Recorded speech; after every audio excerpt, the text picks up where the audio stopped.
Hello everyone, welcome back. I hope you're doing well. Today we got some buttons to make. That will be a lot more fun than just move code around. And there's also a new supporter. Thank you very much. I also see that Vlad is back as a member. Welcome back. Before we start, this channel have a Discord server where you can discuss and ask questions about the tutorials of this channel. Or maybe you just want to swing by and say hello. We will also use GitHub throughout this tutorial. There you can check the most recent code, but also code from previous episodes. That comes in handy when something works differently on your side compared to what you see in the episode.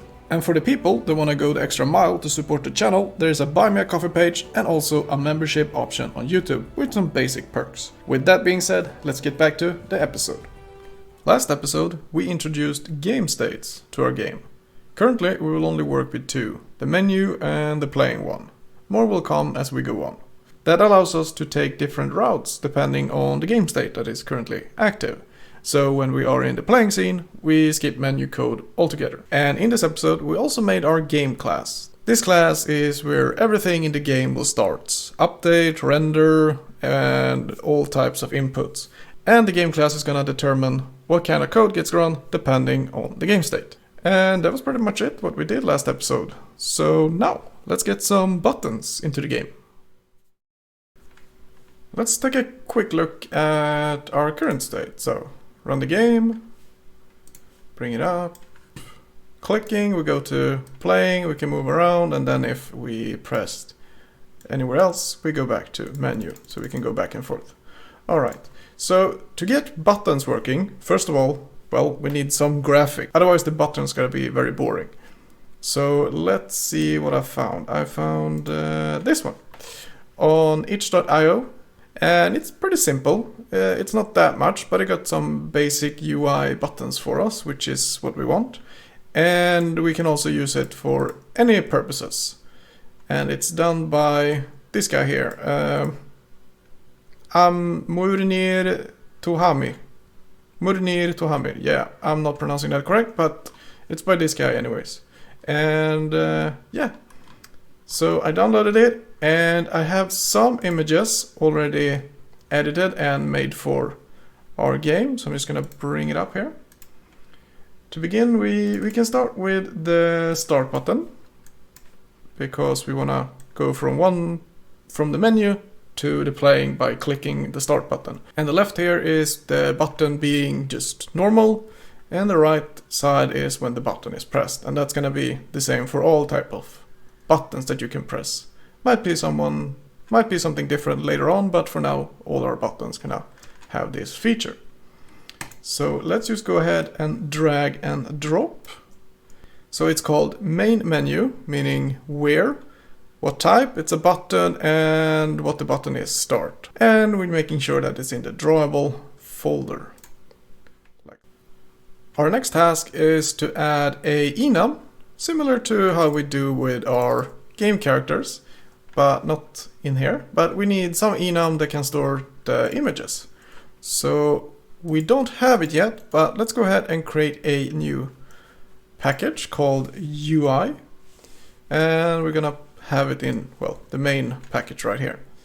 And in this new package, we're gonna add a Java class, select enum, and we're gonna call it button images. And the way we create our buttons is going to be two parts. One is for a enum to hold the image, and another will be a normal class that is the custom button. So the enum here is the image, and the class will be the brains. And then we combine them, and then we have a functioning button. But this enum, like all our other ones, needs to implement bitmap methods. Then we need some types in here, so menu start, we can call it. It's simple. We're just gonna start with one, so we're gonna finish that off. And we're gonna need three things. We're gonna need resource ID, r.drawable.main menu button start. We need a width, and that's 300, and height is 140. So that's the size of our button. And of course we need button images, int res ID, int width, int height. There we go. Now we don't have any errors, so we can get rid of that. What do we need next? Well, we need to say options.inScale equals false, like we usually do. Then we need to store this int and width because we're gonna need it. So private int width height. And then of course this dot width equals width, this dot height equals height. And we do it like this because we're gonna need the width and height later down the road. We're also gonna need to store the images or sprites of the button. And we're gonna have two images, one for the normal and one for the pushed. And we need a bitmap for there, or two bitmaps. So private bitmap, normal and pushed. So the normal is the left one, push is the right one.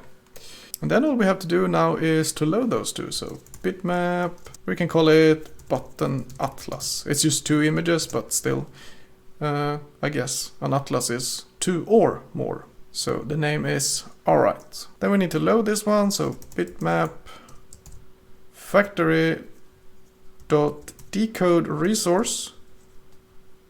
You know what? Let's just copy paste here. We should have it game characters. We don't need to scale it. We actually just need this one. And then we say that. Then we need res ID is red. Res ID, bold letters needs to be large or capital. And now with this button atlas, we can say normal equal bitmap dot create bitmap button atlas 0 0, then width and height.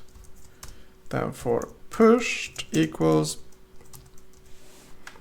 we can copy this, but we start with because it's the second image.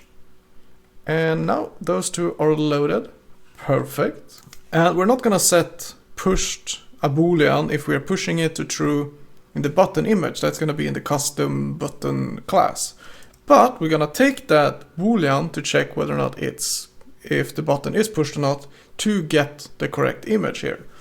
And we need a public for that. So bitmap get we can use button image. And we're gonna ask for a boolean is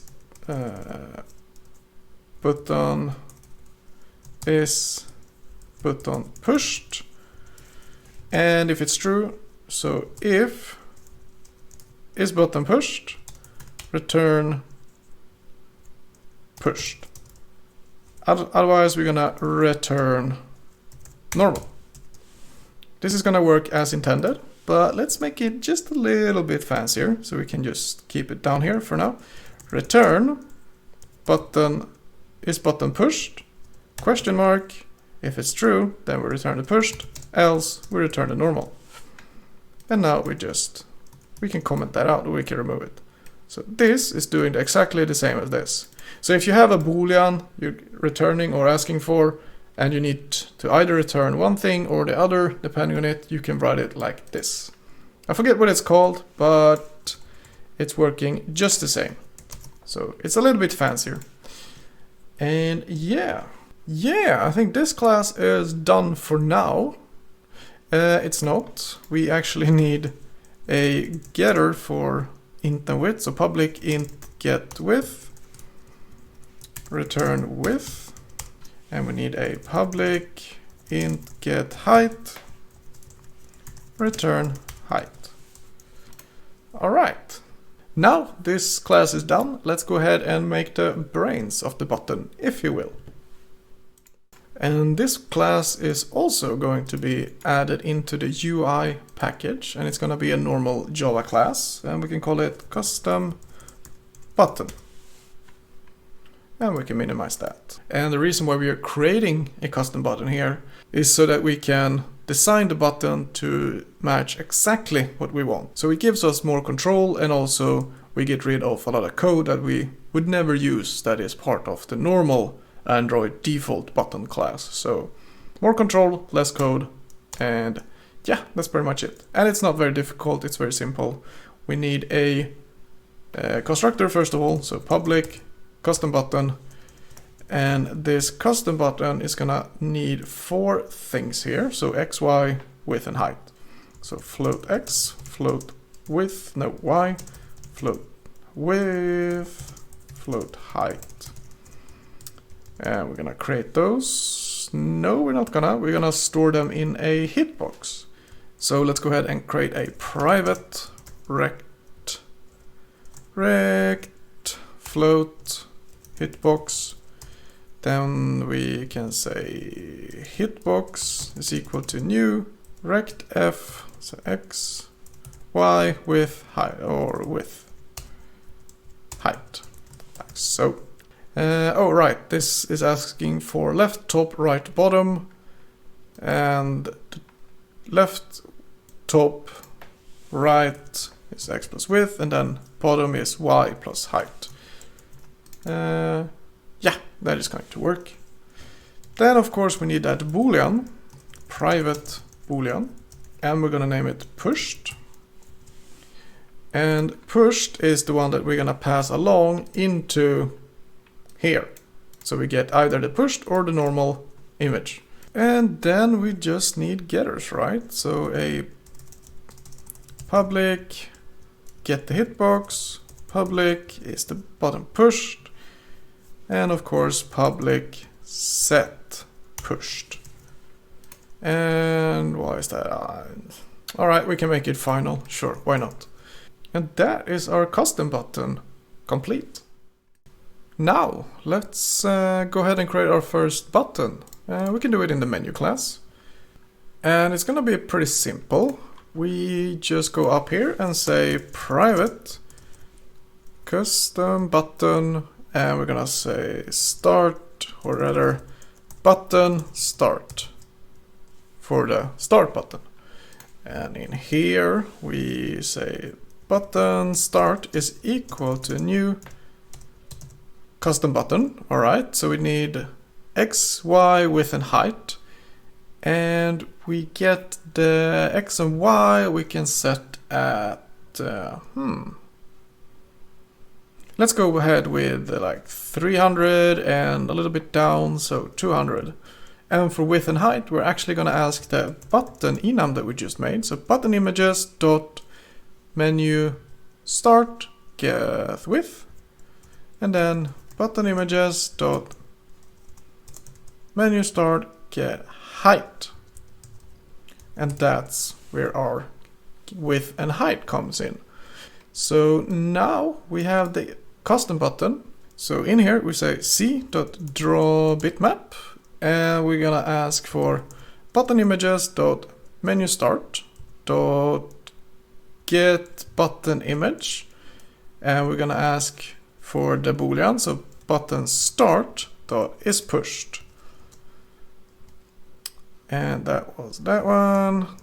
So we can just enter down here, or rather we can do it like this. Is going to be a little bit easier to see.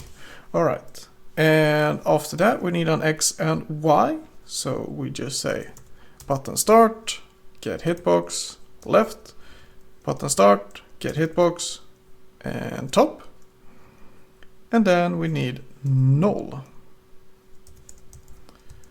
And we're gonna just do it like so, and we can move this one just behind it like so. Alright, let's go ahead and see if this works. So yeah, we have our button in the game. Looks good. Nothing really happens when you press it other than it's just there for, there's just an image, there is no functionality to it. So let's go ahead and add that functionality. And that is not going to be very difficult. So let's go ahead and just move that one. We can comment that out and move it down a little bit. So if we are pressing down, we want to check if we're going to need a method for that actually. So we don't have to type it out. We need a private boolean is in This is just a simple method that is gonna take the motion event E and of course custom button B. Then we're gonna return button dot get hitbox dot contains, and it's gonna ask for a E dot get X and then E dot get Y. So we don't have to type that out all the time.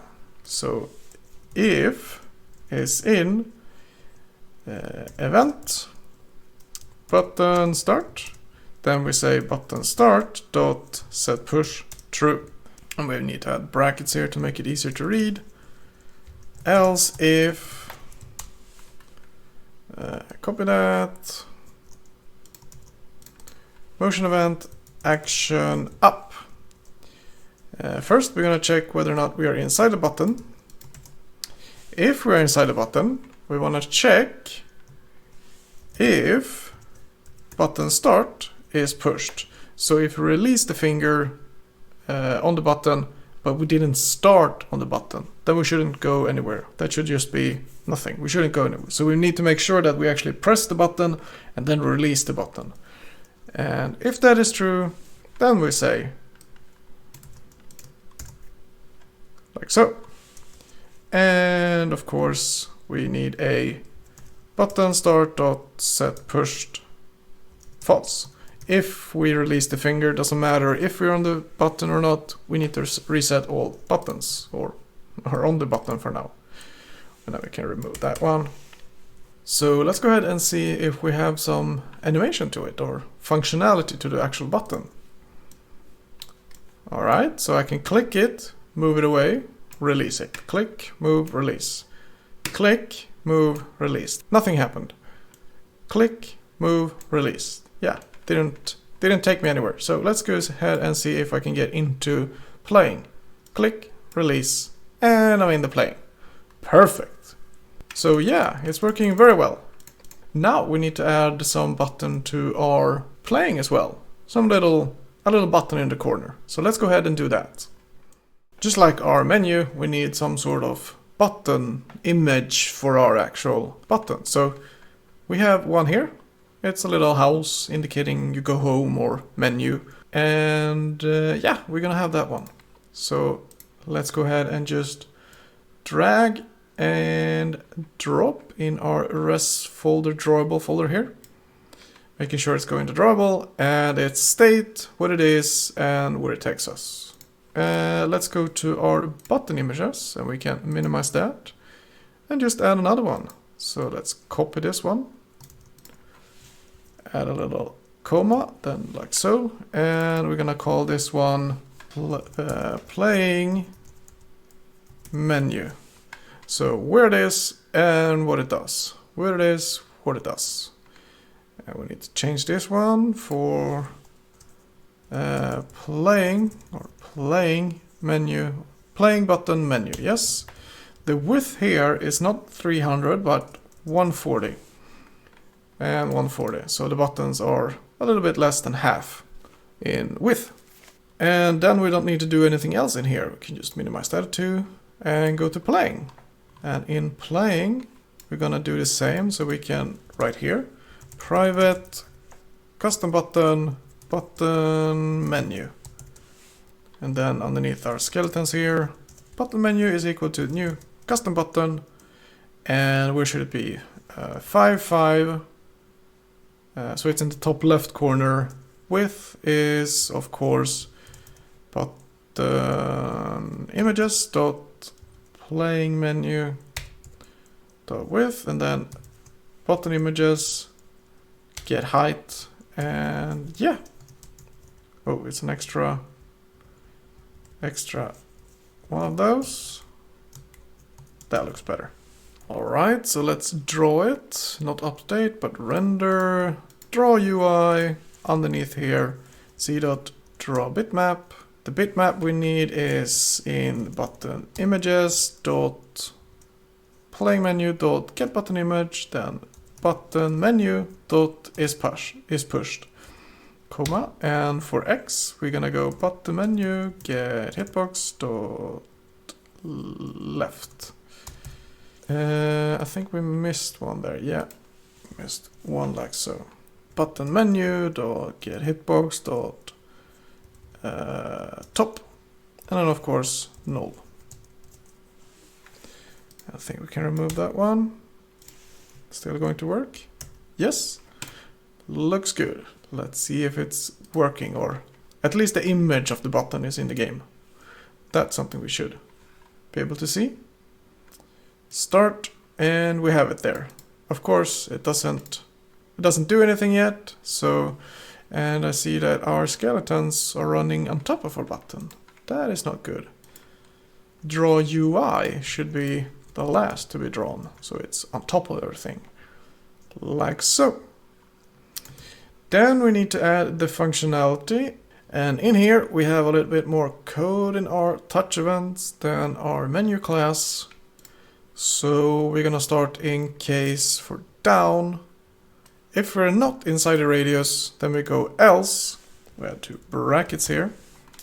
We can take that one, place it there for now. I can comment it out. If is in let's copy it. We are gonna move it a little bit later, but we can copy it and place it at the bottom here. So if is in event button menu, then button menu dot set pushed true. And that is all we need for our action down, I think. Yeah. Action move, action up.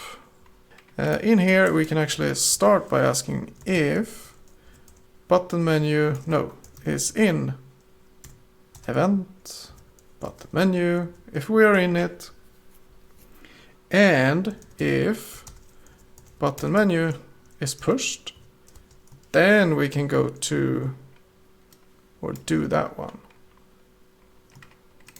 like so, and we can remove it.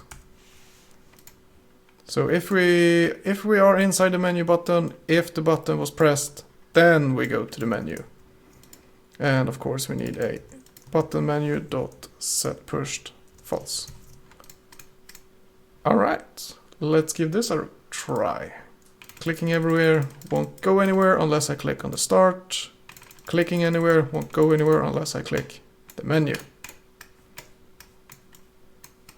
Yeah, it works as intended. Beautiful. Fun fact, the playing class is most likely going to be the biggest class we have in the entire project, because this is where we have the player, how the player works, the map manager, all the enemies will start here. Of course, we're gonna have an enemy manager later on, but everything that's going on when we're playing starts in here. So anything we can do to like take the code out of the playing and put it in a other class is good practice. So we are gonna take and move all the UI code into a separate class just for playing. So it will be the UI for playing. So the draw UI, this one, and events, we're checking for events, the drawing for the circle, etc. All of that is going to be moved into a separate class. And it's going to be pretty simple actually. It's not a lot of changes, just copy paste 99% of everything. So in the UI, new class, playing UI. And this class is going to have a constructor, so playing UI, public, playing UI. And it's going to ask for the playing, not playing, playing class, like so. And import it, private final, playing. Doesn't have to be final, but it's alright. This.playing equals playing. We're not gonna change it or allow it to be changed during the game. Then what else? We need a public void draw. And we're gonna say canvas C. We need a public void touch events. And it's gonna ask for, is it a motion? Yeah, it's a motion event. I'm gonna copy that, I'm lazy. And what else does it need? No, I think we can just copy paste. So let's copy all of this, or cut it out. Place it up here. And let's take all of that and place it in the constructor. Take the button menu, create it in there, perfect. Update, no, render, draw UI. Yeah, we can take that one. Draw UI, like so. And we're gonna keep this one as a reminder. We're gonna change that in just a little bit. And down here, we're just gonna take everything in the switch. So that one and up to the switch. Remove it and place it in there. Perfect. And of course this is in one. I'm gonna place it at the bottom. Alright, any more errors? Only this one, and that's because we need a class. So private playing UI, import it. At the bottom here, playing UI equals new playing UI, and we pass in this class. Then where we had our draw, we just say playing UI dot draw. And that's that in the playing class. Go in here.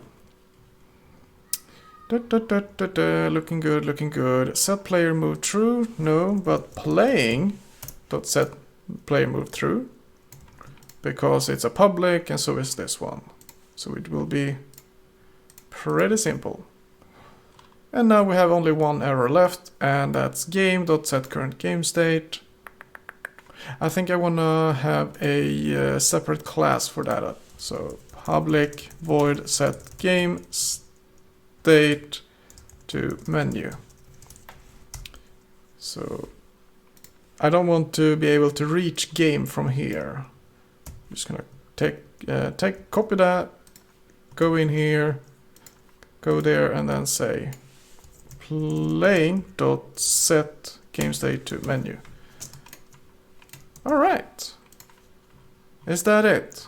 That didn't take too long. Let's try it. And we still have our menu, but our inputs don't work because I completely forgot about that. There, touch events. Playing UI dot touch events, an event. How about now? Now we should work. Start, yeah. Oh yeah, I can click that and I can move. Very nice. This is much easier. Anytime we can move code away from here to a separate class and still have the same functionality, we're going to do that. So yeah, that looks good. Now let's see here. We go into the game and just one more image we're gonna add, and that's some sort of background, and remove this text and add some nice background to the, not to the entire menu, but just to the buttons. So let's go ahead and do that. And of course, as we did before, we need some sort of image for this. And I'm just gonna take this one. It's a simple, nice background that we're gonna have. So first of all, we place that in the drawable folder, where it is and what it is. So it's a main menu, menu background. And we can minimize that, but it won't make any sense to keep it in here because we're gonna get two images. So we're actually going to create a new enum, and this enum is used to hold images that have just one image and that's it. We don't need to display animation of it. We just need a simple image for whatever reason. For example, backgrounds. So we're just gonna call it images. Game images. Images might be too generic. Game images. Yeah, let's call it game images. And this, not class, enum, save, and just making sure that it actually became an enum. Button images, no, GameImages, Enum, yeah. And yeah, alright, that makes sense, or that makes more sense. Implement bitmap methods, and we're going to need a main menu underscore menu background. Then we need a r.drawable.res, there we go. And of course we need a GameImages int res id. We can minimize that. And of course we need to store this image somewhere, so private final actually. Bitmap image. Because we're not going to change this image, so we can keep it as final. So image equal, and let's see, bitmap factory, taking that, loading it up, and that's pretty much it. Oh, options.inscale equals false. And of course we need a getter, so public bitmap get image. And our enum is complete. So let's go ahead and head over to our menu again. And in here, we can just go to our render. Here is the button, and we want the background to be behind it. So c.draw bitmap. We need the image and position for the image. But instead of having them so long here, we can go up here. And first, private int menu x is equal to let's main activity dot get the game width divided by 6. Private int menu y is equal to, let's go 200. That's fine. And we're gonna base our button on the menu X. So if we move the menu background, the buttons follow along. So private int button start X is equal to menu X plus GameImages dot main menu background dot get the image, get the width, and divide it by half. So now we're in the middle of the menu background, but we're gonna remove half of the button width as well. And that is button images dot menu start get width divided by 2. Yeah, so private int button start y is equal to menu y plus 50, let's go 100.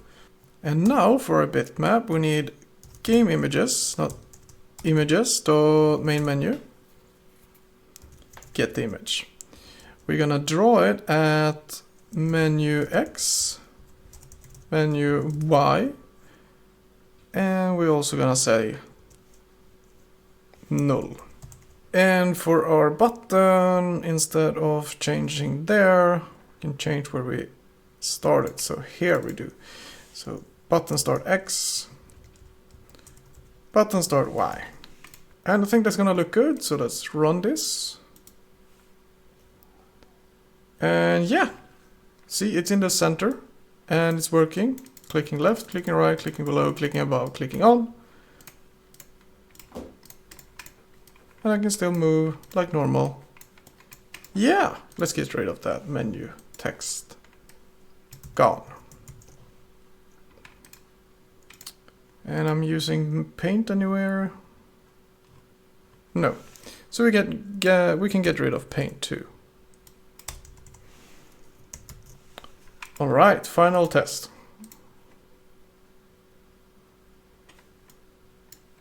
How about that? That looks much better. That's beautiful. Alright, creating custom buttons is not a difficult task. You need some area to check for inputs, and depending on that, one image for a normal state and one for when the button is pressed. And if you click it, you go somewhere. And that's pretty much how it works. Pretty simple actually. I hope that you enjoyed this episode, and I know there's been a lot of talk about buttons today, but I want to talk about 2 more. The like button and subscribe button. If you click them, you help out the channel, so please do. Until the next one, take care now and have a wonderful day. Bye.